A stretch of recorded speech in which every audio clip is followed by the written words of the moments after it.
He's the only player in NBA history to win the scoring title, the rebounding title, and kind of sorta the assist title. He's the only player in NBA history ever to average 50 or more points a game for a season. Heck, he's the only one to average 40 or more points for a season. He's the only player ever to score 100 points in a single game. No one else has even scored 85. I know it sounds like I'm making all of this up, but I'm not. It's just that you kids don't know how good, how great, how utterly dominant Wilt Chamberlain was.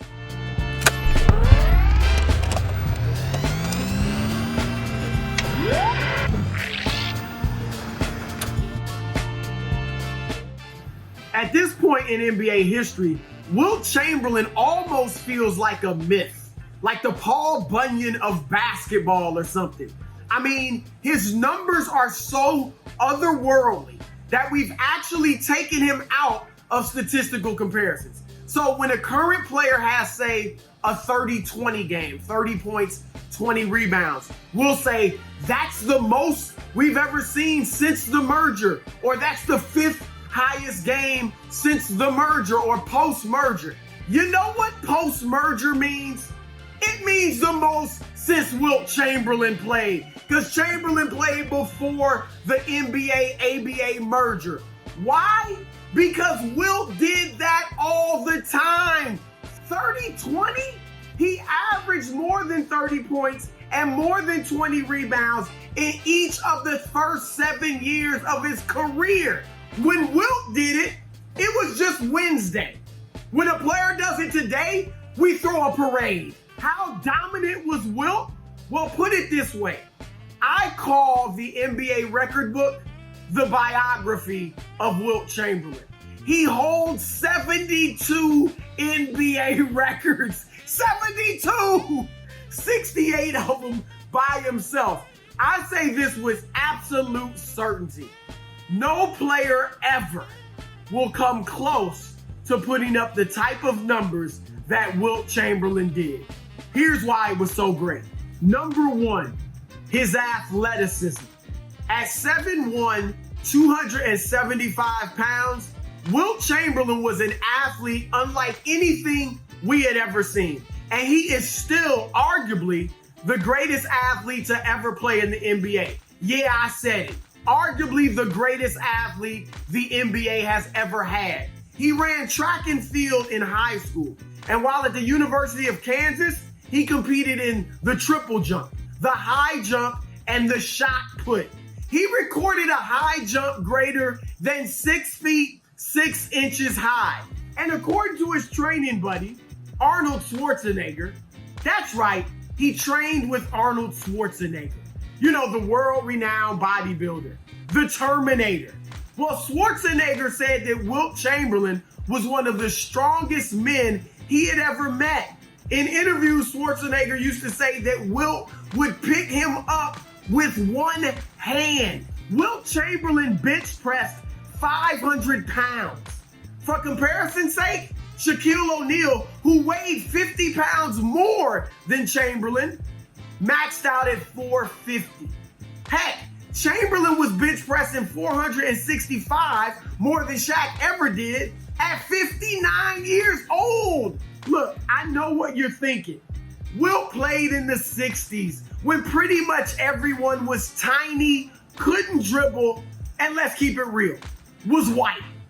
Wrong. Sure, the NBA wasn't even close to what it is today, but that doesn't mean there weren't plenty of 7-footers, athletic 7-footers for Wilt to play against. In fact, for most of Wilt's career, there were between 8 to 12 teams in the entire league, and nearly all of them had a 7-foot center. That means that practically every night, Wilt Chamberlain was going against a Hall of Fame center.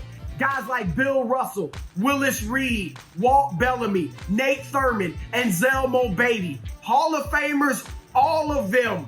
And then there's Wilt's incredible stamina. We all know about load management today. Wilt's approach? Load management? Load management? We talking about load management? His attitude was the exact opposite. He averaged 45.8 minutes a game for his career. And here's something that will blow your mind. In the 1961-62 season, Wilt averaged 48.5 minutes a game. Yeah, you know, an NBA game is only 48 minutes. That means that he played virtually every single minute of every single game, plus some minutes in overtime. Number 2, as I said before, Wilt's stats were out of this world. Where do I even begin? Wilt has the 4 highest individual scoring seasons ever, and 5 of the top 6. One year, he averaged 50.4 points a game. Another year, 44.8 points a game.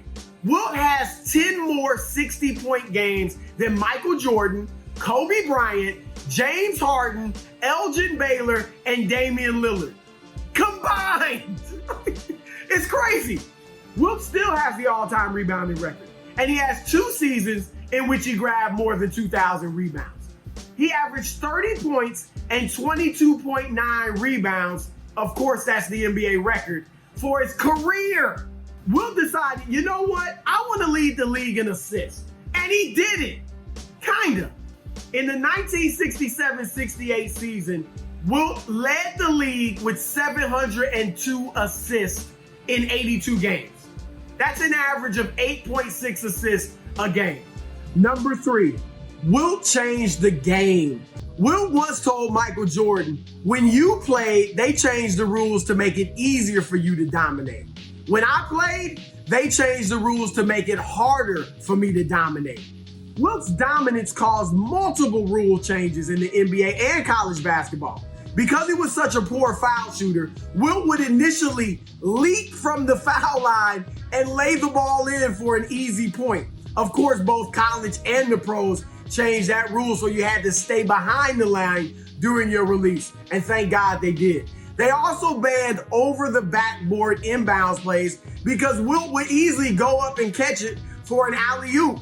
And then because he dominated the board so much, they widened the paint from 12 feet to 16 feet to prevent him from hanging around the basket. So as great as Wilt Chamberlain's numbers are, imagine what they would have been like had the NBA not changed the rules to slow him down.